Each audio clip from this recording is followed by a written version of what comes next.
Namaste. The quality of life is more than just looking into the human life cycle. It includes the assessment of the well being of human beings as they journey through their lives.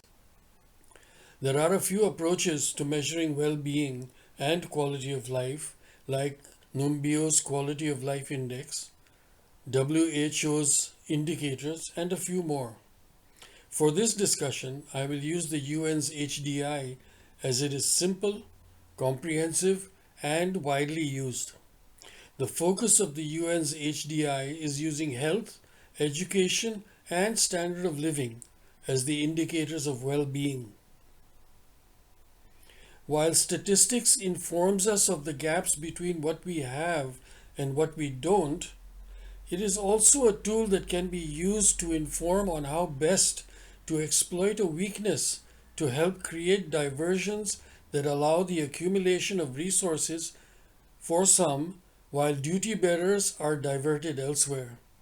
Nothing new in this approach, as the colonialists have repeatedly used it across the globe.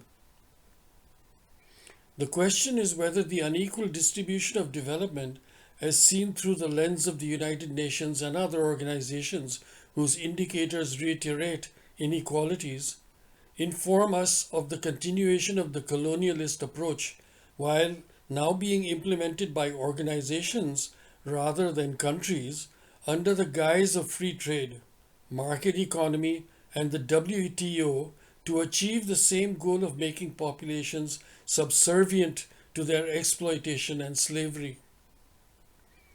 A good quality of life depends on various factors such as financial stability, housing, education, health, life work balance, social connections, essential services, cultural and leisure activities, safety, security, and freedom.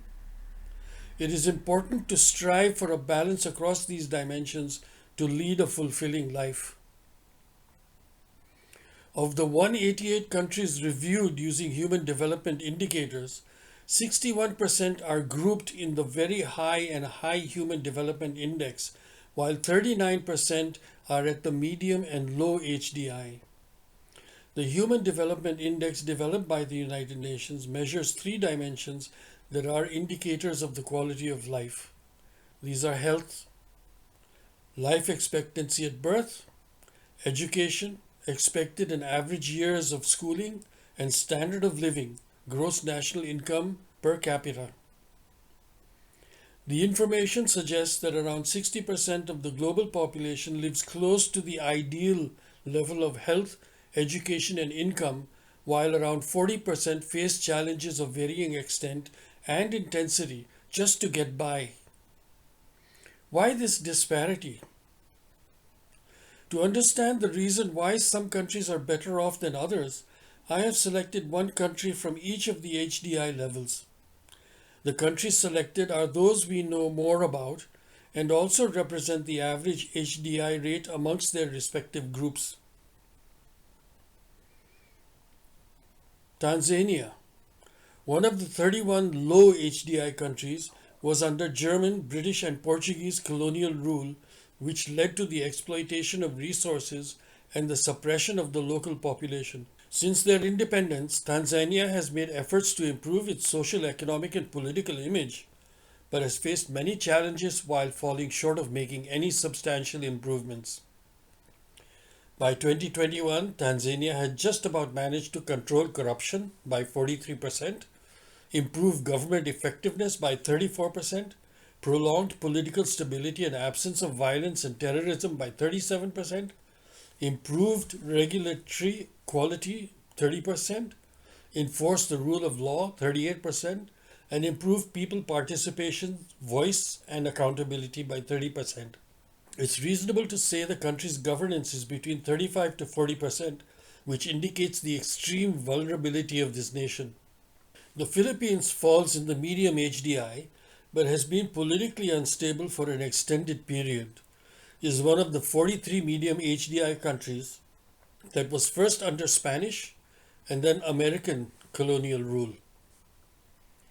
Thailand, one of the 66 very high HDI countries, has never been under Western colonial rule and has a high governance rating, while Vietnam, one of the 48 high HDI countries, was under Chinese and French colonial rule and although suffered through prolonged conflict, has been resilient and emerged to find its place as a high HDI country.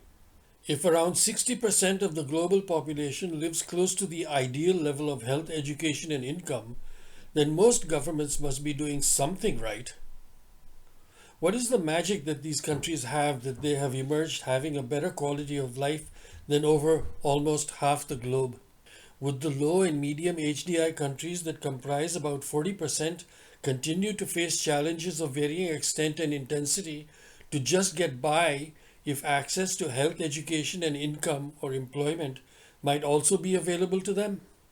I mean, would you leave your home if your basic needs were satisfied and you felt secure and safe in your environment? Is the disparity between the haves and have nots man made? And how can a just equilibrium be established? Or do we keep the vulnerable suppressed because we need to pick our cotton?